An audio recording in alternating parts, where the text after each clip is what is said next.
ছাত্ৰ-ছাত্ৰীসকলক স্বাগতম জনাইছো। আমি আজি দশম শ্ৰেণীৰ সম্ভাৱিত পাঠ্যৰ দ্বিতীয় খণ্ড আলোচনা কৰিম। দ্বিতীয় খণ্ডত পূৰ্বে আলোচনা কৰা কথাখিনি চমুকৈ আমি পুনৰ আলোচনা কৰিম। দ্বিতীয়তে ভিন্নৰঙী বল সম্পৰ্কীয় সম্ভাৱিতা, তৃতীয়তে তাছপাত সম্পৰ্কীয় সম্ভাৱিতা আমি ইয়াত আলোচনা কৰিম। ইয়াৰ পিছৰ খণ্ডত অৰ্থাৎ শেষ খণ্ডত আমি আলোচনা কৰিম লুডুগুটি সম্পৰ্কীয় সম্ভাৱিতা, তাৰ পিছতে মুদ্ৰা উৎক্ষেপণ সম্পৰ্কীয় সম্ভাৱিতা আৰু কিছু সানমিহলি প্ৰশ্নৰ সমাধান। প্ৰথমে প্ৰথম খণ্ডত আলোচনা কৰা কথাখিনি অতি চমুকৈ পুনৰীক্ষণ কৰিম। দ্বিতীয় খণ্ডটি বুজিবৰ বাবে প্ৰথম খণ্ডটি চোৱাৰ নিতান্তই প্ৰয়োজন। সেয়েহে যিসকল ছাত্ৰ-ছাত্ৰী এতিয়া প্ৰথম খণ্ডটি চোৱা নাই তেওঁলোকে প্ৰথম খণ্ডটি এবাৰ চাবৰ বাবে আমি অনুৰোধ জনাইছোঁ। আমি তাত আলোচনা কৰিছিলোঁ যাদৃচ্ছিক পৰীক্ষা বুলিলে কি বুজা যায়। যে যাদৃচ্ছিক পৰীক্ষা হ'ল এনে কিছু কাৰ্য বা পৰীক্ষা যিবোৰ কাৰ্য সমাপন হোৱাৰ আগতে আমি ফলাফল কি আহিব পূৰ্বানুমান কৰিব নোৱাৰোঁ। যেনে এটা মুদ্ৰা উৎক্ষেপণ কৰা কাৰ্যটো, এটা মুদ্ৰা উৎক্ষেপণ কৰাৰ আগতে আমি নিশ্চিতভাৱে ক'ব নোৱাৰোঁ হেড পাম নে টেইল পাম। একেদৰে লুডুগুটি এটা মৰা যাদৃচ্ছিক পৰীক্ষা, এটা তাছপাতৰ পৰা এটা তাছপাত নচোৱাকৈ টানি অনাটো এটা যাদৃচ্ছিক পৰীক্ষা। যিহেতু আমি কি তাছপাত পাম সঠিকভাৱে পূৰ্বানুমান কৰিব নোৱাৰোঁ। আমি চাওঁ টানি অনা পাতটো কি হ'ব পাৰে। হয়, এইটো এটা টেক্কা। একেদৰে এটা বাকচত বিভিন্ন ৰঙৰ যদি বল থাকে, তাৰ পৰা যিকোনো এটা বল টানি আনিলে বলটো কি ৰঙৰ হ'ব আমি সঠিকভাৱে পূৰ্বানুমান কৰিব নোৱাৰোঁ। ইও এটা যাদৃচ্ছিক পৰীক্ষা। তাৰপিছতে আমি সম্ভাৱিতাৰ লগত জড়িত বিশেষ 10টি পদৰ বিষয়ে আলোচনা কৰিছিলোঁ। প্ৰথমে আছিল যাদৃচ্ছিক পৰীক্ষা। যাদৃচ্ছিক পৰীক্ষা সম্পৰ্কে ইয়াতো আমি চমুকৈ আলোচনা কৰিলোঁ। তাৰপিছতেই ফলাফলৰ সমষ্টি, সমসংখ্য ফলাফল,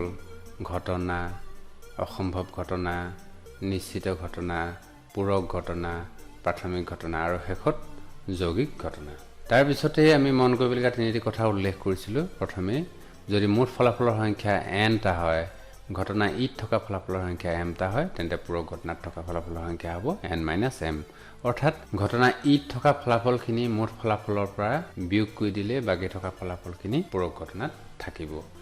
তাৰপিছতে আৰু এটা কথা আমি মন কৰিছিলোঁ, নিশ্চিত ঘটনা ফলাফলৰ সংখ্যা মুঠ ফলাফলৰ সমান। অৰ্থাৎ মুঠ ফলাফল যিমান থাকিব নিশ্চিত ঘটনা এটাত আটাইবোৰ ফলাফল থাকিব। তৃতীয়তে অসম্ভৱ ঘটনাৰ ফলাফলৰ সংখ্যা 0, অৰ্থাৎ অসম্ভৱ ঘটনাত এটাও ফলাফল নাথাকে। এতিয়া যদি আমি এই দুইটা একেলগে চাওঁ তেন্তে আমি বুজিম যে নিশ্চিত ঘটনাত সকলোবোৰ ফলাফল থাকে কিন্তু অসম্ভৱ ঘটনাত এটাও ফলাফল নাথাকে। তাৰপিছতে আমি আলোচনা কৰিছিলোঁ সম্ভাৱিতাৰ সংজ্ঞা আৰু ইয়াৰ কেইটামান ধৰ্ম। প্ৰথমে সম্ভাৱিতাৰ সংজ্ঞা দিয়া হৈছিল এনেধৰণে, এটা যাদৃচ্ছিক পৰীক্ষাত এটা ঘটনা ইৰ সম্ভাৱিতা p-ৰে সূচোৱা হয়, য'ত p ইকুৱেল ঘটনা ইৰ পক্ষে ঘটিত ফলাফলৰ সংখ্যা হৰণ মুঠ ফলাফলৰ সংখ্যা।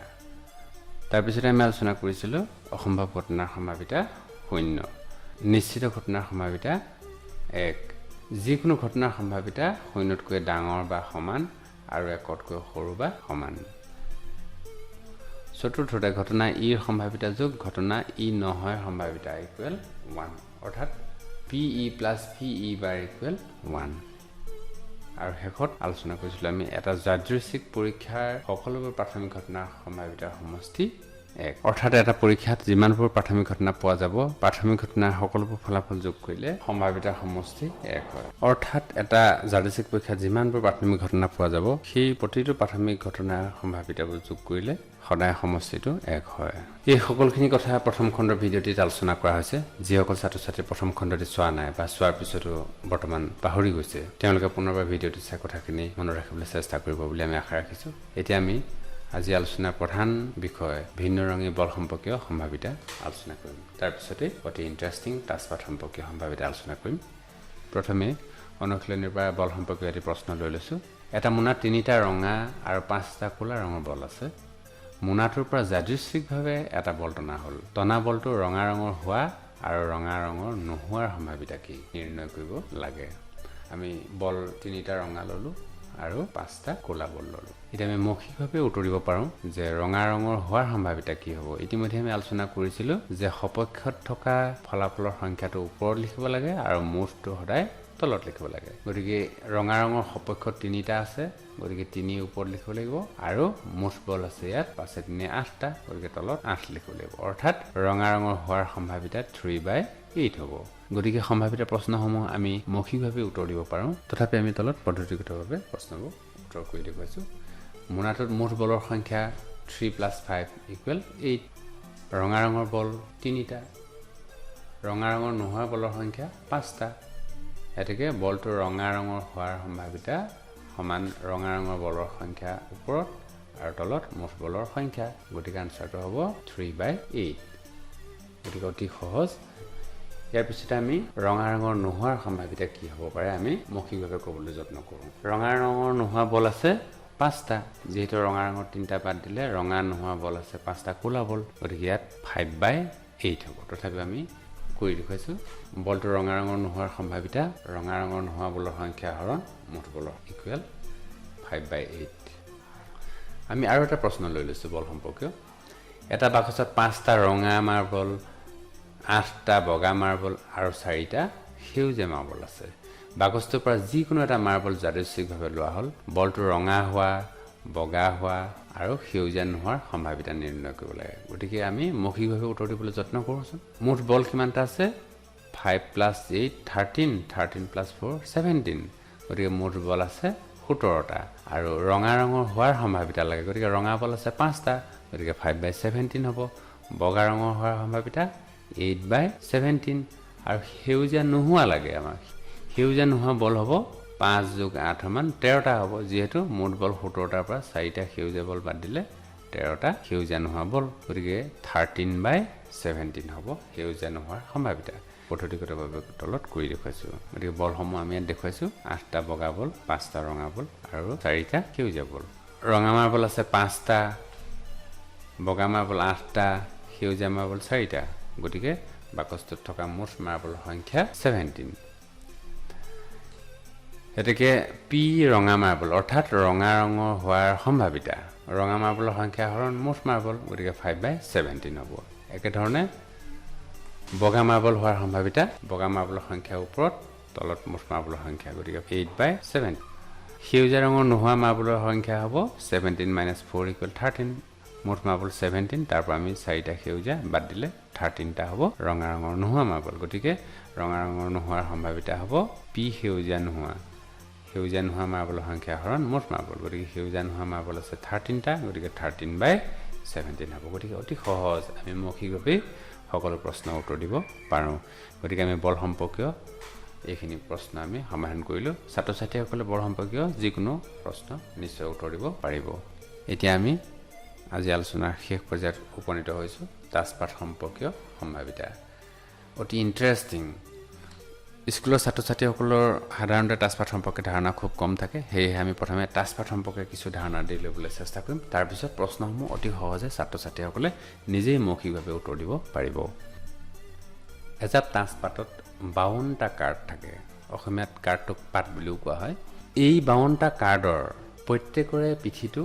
একে কিন্তু সন্মুখ ভাগ একে নহয় আমি চিত্ৰত দেখুৱাইছোঁ সোঁফালে তাছপাঠৰ আমি পিঠিটো দেখুৱাইছোঁ আৰু বাওঁফালে সন্মুখ ভাগ দেখুৱাইছোঁ আমি সন্মুখ ভাগৰ মাত্ৰ এটা কাৰ্ড দেখি আছোঁ কিন্তু প্ৰতিটো কাৰ্ডেই বেলেগ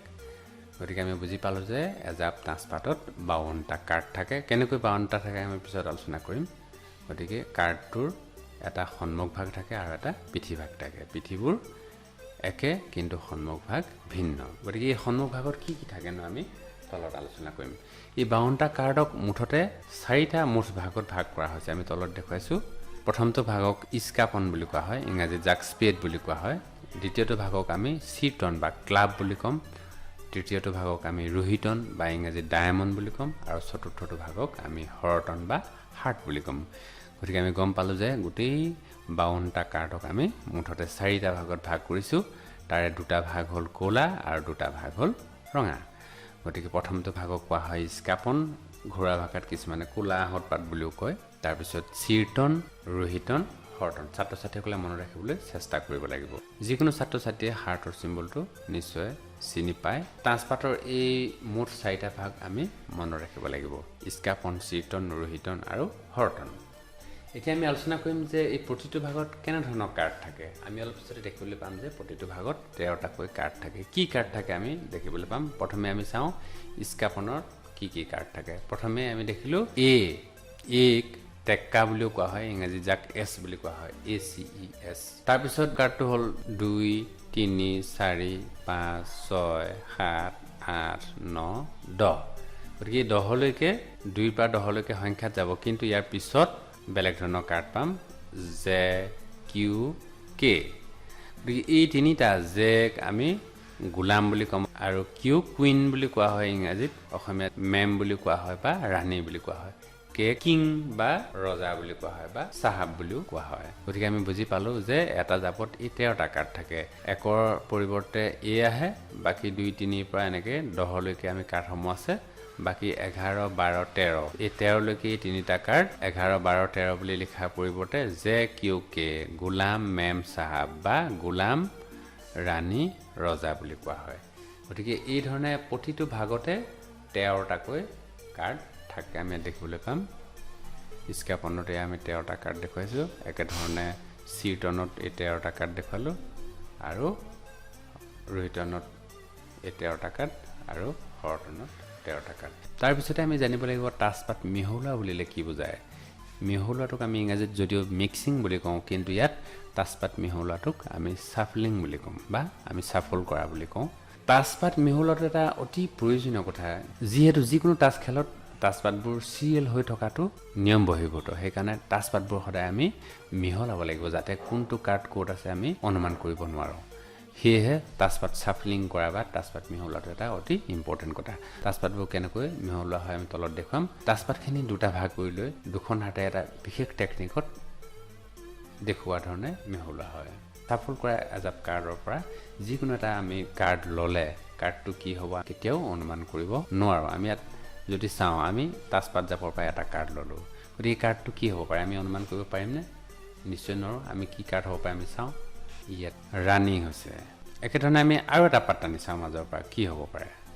ই এটা হৰটনৰ টেকা এই ধৰণে এজাপ সাফল কৰা তাছপাতৰ পৰা যিকোনো এটা কাৰ্ড উলিয়াই আনিলে কাৰ্ডটো কি হ'ব আমি সঠিকভাৱে পূৰ্বানুমান কৰিব নোৱাৰো হেইহে ই এটা যাদৃচ্ছিক পৰীক্ষা যেহেতু সম্ভাৱিত বিষয়টো যাদৃচ্ছিক পৰীক্ষাৰ লগত জড়িত হেইহে তাছপাত এটা টনাটো যাদৃচ্ছিক পৰীক্ষা হেইহে আমি ইয়াত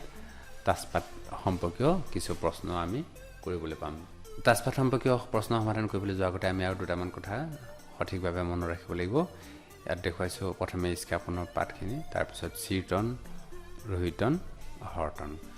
গতিকে আমি বুজি পাব লাগিব স্ক্যাপনৰ 13টা কাৰ্ড সিটনৰ 13টা কাৰ্ড ৰোহিতনৰ 13টা কাৰ্ড আৰু হৰটনৰ 13টা কাৰ্ড গতিকে মুঠতে কাৰ্ড হ'বগৈ 13 × 4 = 52 গতিকে 52টা কাৰ্ড কেনেকৈ হয় ছাত্ৰ ছাত্ৰীসকলে নিশ্চয় বুজি পালে এইকেইটা কথা মনত ৰাখিব লাগিব যে প্ৰতিটো ভাগতে 13টাকৈ কাৰ্ড থাকে আৰু মুঠ কাৰ্ড 52টা গতিকে ইয়াৰ ভিতৰতে কিছুমান কাৰ্ড মুখ থকা আৰু কিছুমান সংখ্যা থকা যিবোৰ কাৰ্ডত মুখ থাকে মানে মানুহৰ মুখ অকা আছে গতিকে এই মুখ থকা কাৰ্ডবিলাকক মুখ কাৰ্ড বুলি কোৱা হয় ইংৰাজীত যাক ফেচ কাৰ্ডছ বুলি কোৱা হয় গতিকে ফেচ কাৰ্ডবিলাক যদি আমি মন কৰোঁ ইয়াত যে প্ৰতিটো ভাগৰ 3খনকৈ ফেচ কাৰ্ড আছে বা মুখ কাৰ্ড আছে মুঠতে 12টা মুখ কাৰ্ড আছে আমি তলত দেখুৱাইছো স্ক্যাপনৰ 3টা মুখ কাৰ্ড সিটনৰ 3টা মুখ কাৰ্ড মুঠতে 6টা কোলা মুখ কাৰ্ড পালো তাৰ পিছতে 3টা ৰোহিতনৰ মুখ কাৰ্ড 3টা হৰটনৰ মুখ কাৰ্ড মুঠ ৰঙা মুখ কাৰ্ড পালো 6টা আৰু সৰ্বমুঠ মুখ কাৰ্ড পালো আমি 12টা ছাত্ৰ ছাত্ৰীসকলে মনত ৰাখিব লাগিব যে সৰ্বমুঠ মুখ কাৰ্ড 12টা ইয়াৰে 6টা কোলা আৰু 6টা ৰঙা আমি অন্য কেইটামান বিশেষ কাৰ্ডৰ বিষয়ে পাতিম মুঠ টেকা বা এছ 4টা মুঠ গোলাম 4টা মুঠ ৰাণীৰ সংখ্যা 4টা আৰু মুঠ ৰজাৰ সংখ্যা 4টা আমি একেলগে দেখুৱাইছো 4টা টেকা বা এছ থাকে 4টা গোলাম থাকে 4টা ৰজা থাকে আৰু 4টা ৰাণী কাৰ্ড থাকে গতিকে এই বিশেষ কাৰ্ড কেইটা কথা মনত ৰাখিব লাগিব এতিয়া আমি তাছপাতৰ লগত জড়িত কেইটামান প্ৰশ্ন সমাধান কৰিম প্ৰথমে আমি এটা প্ৰশ্ন লৈ লৈছো ভালদৰে মিহলোৱা 52টা কাৰ্ড থকা এযোৰ তাছপাতৰ পৰা এটা কাৰ্ড টানি লোৱা হ'ল কাৰ্ডটো এটা ৰঙা ৰজা এটা মুখ কাৰ্ড এটা ৰঙা মুখ কাৰ্ড হৰটনৰ গোলাম এটা স্ক্যাপন ৰোহিতনৰ গোলাম হোৱাৰ সম্ভাৱিতা নিৰ্ণয় কৰা আমি প্ৰশ্নসমূহ অতি সহজে মৌখিকভাৱে উত্তৰ দিব পাৰিম এটা ৰঙা ৰজা হোৱাৰ সম্ভাৱিতা লাগে ৰঙা ৰজাৰ সংখ্যা 2 আৰু মুঠ কাৰ্ড 52 গতিকে ৰঙা ৰজা হোৱাৰ সম্ভাৱিতা হ'ব 2/52 প্ৰতিটো প্ৰশ্ন তেনেদৰে আমি অতি সহজে মৌখিকভাৱে উত্তৰ দিব পাৰিম তথাপিও আমি পদ্ধতিগতভাৱে তলত কৰি দেখুৱাইছোঁ ৰঙা ৰজা সংখ্যা দুটা পালো মুঠ কাৰ্ডৰ সংখ্যা 52 গতিকে probability ৰঙা ৰজা অৰ্থাৎ ৰঙা ৰজা হোৱাৰ সম্ভাৱিতা ৰঙা ৰজাৰ সংখ্যা হৰণ মুঠ কাৰ্ডৰ সংখ্যা অৰ্থাৎ 2/52 লব আৰু হৰক আমি 2 ৰে কেনসেল কৰিব পৰা হৈ আছো গতিকে 2 ৰে হৰণ কৰিলে বা কেনসেল কৰিলে 1/26 পাম এতিয়া এটা আমাক মুখ কাৰ্ড হোৱাৰ সম্ভাৱিতা লাগে আমি জানো মুখ কাৰ্ড 12টা স্ক্যাপনৰ 3টা সিটনৰ 3টা रोहितনৰ 3টা আৰু হৰটনৰ 3টা মুঠতে 12টা মুখ কাৰ্ড আছে গতিকে মুখ কাৰ্ড হোৱাৰ সম্ভাৱিতা হ'ব 12/52 আমি কৰি দেখুৱাইছো মুখ কাৰ্ডৰ সংখ্যা 12 probability মুখ কাৰ্ড অৰ্থাৎ মুখ কাৰ্ড হোৱাৰ সম্ভাৱিতা মুখ কাৰ্ডৰ সংখ্যা হৰণ মুঠ মুখ কাৰ্ড অৰ্থাৎ 12/52 লব আৰু হৰক 4 য়ে হৰণ কৰিলে বা কটাকটি কৰিলে 3/13 পাম আমি তৃতীয়টো প্ৰশ্নলৈ আহো এটা আমাৰ ৰঙা মুখ কাৰ্ড হোৱাৰ সম্ভাৱিতা লাগে ৰঙা মুখ কাৰ্ড আমাৰ 6টা আছে গতিকে 6/52 হ'ব ৰঙা মুখ কাৰ্ডৰ সংখ্যা 6টা গতিকে probability ৰঙা মুখ কাৰ্ড ইকুৱেল ৰঙা মুখ কাৰ্ডৰ সংখ্যা হৰণ মুঠ মুখ কাৰ্ড অৰ্থাৎ 6/52 এতিয়া লব আৰু হৰক 2 ৰে হৰণ কৰিলে 3/26 গতিকে ৰঙা মুখ কাৰ্ড হোৱাৰ সম্ভাৱিতা 3/26 ইয়াৰ পিছতে আমি হৰটনৰ গোলাম হোৱাৰ সম্ভাৱিতা নিৰ্ণয় কৰিব লাগে হৰটনৰ গোলাম এটা হৰটনৰ গোলাম হোৱাৰ সম্ভাৱিতা হ'ব 1/52 এতিয়া আমি পঞ্চমটো প্ৰশ্নলৈ গৈছো আমি জানো স্ক্যাপনৰ কাৰ্ডৰ সংখ্যা 13টা স্ক্যাপনৰ কাৰ্ড হোৱাৰ সম্ভাৱিতা স্ক্যাপনৰ কাৰ্ডৰ সংখ্যা হৰণ মুঠ কাৰ্ড 13/52 13 আৰু 52 13 আমি কেনসেলেশন কৰিলে বা কটাকটি কৰিলে 1/4 হ'ব গতিকে স্ক্যাপন হোৱাৰ সম্ভাৱিতা 1/4 নেক্সট প্ৰশ্নটো আছে আমাৰ ৰোহিতনৰ গোলাম হোৱাৰ সম্ভাৱিতা ৰোহিতনৰ গোলাম এটাই আছে গতিকে ৰোহিতনৰ গোলাম হোৱাৰ সম্ভাৱিতা হ'ব 1/52 আমি সম কৰিব বিচাৰিছো এতিয়া আমি অন্য এটা প্ৰশ্ন লৈছো ৰোহিতনৰ 5টা কাৰ্ড 10 গোলাম ৰাণী ৰজা আৰু টেক্কা তলমুৱা কৰি ভালদৰে মেহলোৱা হল মন কৰিবলগীয়া যে কাৰ্ড আমি মাত্ৰ 5টা লৈছো আমি টোটাল 52টা কাৰ্ড ইয়াত লোৱা নাই মাত্ৰ 5টা 10 গোলাম ৰাণী ৰজা আৰু টেক্কা এটা কাৰ্ড যাদৃচ্ছিকভাৱে টনা হল এটা কাৰ্ডটো ৰাণী হোৱাৰ সম্ভাৱিতা কি যদি ৰাণী টনা হয় আৰু একাখৰীয়াকৈ ৰখা হয় দ্বিতীয় কাৰ্ডটো টানিলে এটা টেক্কা এজনী ৰাণী পোৱাৰ সম্ভাৱিতা কি আমাৰ কেইবাটাও প্ৰশ্ন আছে আমি এটা এটাকৈ কৰিবলৈ আমি অতি সহজে বুজি পাম ইয়াত আমাক 5টা কাৰ্ড লবলৈ কৈছে 10 তাৰপিছতে গোলাম ৰাণী ৰজা আৰু টেক্কা আমি 52টা কাৰ্ড ইয়াত লোৱা নাই গতিকে ইয়াত মুঠটো সদায় 5টা হ'ব মন কৰিবলগীয়া কথা এতিয়া আমি এই 5টা কাৰ্ড তলমুৱা কৰি ল'ব লাগিব আৰু তলমুৱা কৰি একেলগ কৰিলো এতিয়া আমি এই কাৰ্ড 5টাক মিহলাব লাগিব অৰ্থাৎ সাফল কৰিব লাগিব সাফল কৰিলো এতিয়া ইয়াৰ পৰা আমি কাৰ্ড এটা টানি আনিলো আৰু এই কাৰ্ডটো ৰাণী হোৱাৰ সম্ভাৱিতা লাগে গতিকে ইয়াত অতি সহজ ৰাণী কাৰ্ড যেহেতু ইয়াত এটাই আছে গতিকে 1/5 হ'ব যেহেতু ইয়াত টোটাল কাৰ্ড আছিল 5টা আৰু ৰাণী কাৰ্ড এটাই আছে গতিকে অতি সহজে আমি উত্তৰ দিব পাৰিলো আমি ইয়াত কৰি দেখুৱাইছো ৰাণীৰ সংখ্যা 1 মুঠ কাৰ্ড 5টা গতিকে probability ৰাণী অৰ্থাৎ ৰাণী হোৱাৰ সম্ভাৱিতা হ'ব 1/5 এতিয়া আমি 2 নম্বৰ প্ৰশ্নলৈ আহিছো যদি ৰাণী টনা হয় আৰু একাখৰীয়াকৈ ৰখা হয় দ্বিতীয় কাৰ্ডটো টানিলে তাৰপিছত আমাৰ এটা টেক্কা হ'ব লাগে বা এজনী ৰাণী হোৱাৰ সম্ভাৱিতাটো আমাক লাগে ইয়াত মন কৰিবলগীয়া কথাটো হ'ল যে ৰাণী টনা হৈছে আৰু একাখৰীয়া কৰি পেলোৱা হৈছে গতিকে মুঠতে কাৰ্ড আমাৰ পিছত 4টা থাকি গ'ল এই 4টা কাৰ্ডৰ পৰাহে দ্বিতীয় কাৰ্ডটো টনা হ'ব গতিকে এই পিছৰ ক্ষেত্ৰত মুঠ কাৰ্ড 4টাহে হ'ব আমি এতিয়া ৰাণীটো আমি একেবাৰে আঁতৰাই পেলালো মুঠ টেক্কাৰ সংখ্যা 1 আৰু মুঠ কাৰ্ড হ'ল 4টা মাত্ৰ গতিকে টেক্কা হোৱাৰ সম্ভাৱিতা 1/4 হ'ব probability টেক্কা অৰ্থাৎ টেক্কা হোৱাৰ সম্ভাৱিতা টেক্কাৰ সংখ্যা হৰণ মুঠ কাৰ্ড গতিকে 1/4 হ'ল গতিকে অতি সহজ ছাত্ৰ ছাত্ৰীসকলে মৌখিকভাৱে সকলো প্ৰশ্ন উত্তৰ দিব পাৰিব তাৰ পিছত শেষৰ প্ৰশ্নটো হ'ল এজনী ৰাণী পোৱাৰ সম্ভাৱিতা কি ইতিমধ্যে আমি ৰাণীক একাখৰীয়া কৰি পেলোৱা হ'ল বুলি কোৱা হৈছে গতিকে ইয়াত কোনো ৰাণী নাই গতিকে আমাৰ ৰাণীৰ সংখ্যা হ'ব এতিয়া 0 গতিকে এটো 0/4 হ'ব গতিকে মুঠ কাৰ্ড 4টা বুলি জানোৱে ৰাণী হোৱাৰ সম্ভাৱিতা হ'ব 0/4 ইকুৱেল 0 গতিকে আমি সম্ভাৱিতা যিকোনো প্ৰশ্ন মৌখিকভাৱে অতি সহজে উত্তৰ দিব পাৰোঁ মাত্ৰ ছাত্ৰ ছাত্ৰীসকলে প্ৰশ্নটো বুজি পালে হ'ল ছাত্ৰ ছাত্ৰীসকলক ধন্যবাদ জ্ঞাপন কৰিছোঁ। নিশ্চয় সকলো ছাত্ৰ ছাত্ৰীয়ে তাছপাত সম্বন্ধীয় আৰু ভিন্ন ৰঙী বল সম্বন্ধীয় সম্ভাৱিতাৰ যিকোনো প্ৰশ্ন সহজে উত্তৰ দিব পাৰিব। আশা কৰিছোঁ 3 দিনৰ পিছত উপলব্ধ হ'বলগীয়া সম্ভাৱিতাৰ শেষ খণ্ডটি চোৱাৰ পিছত বাকী থকা দশম শ্ৰেণীৰ সম্ভাৱিতাৰ সকলো প্ৰশ্নৰ উত্তৰ ছাত্ৰ ছাত্ৰী দিব পাৰিব। ধন্যবাদ।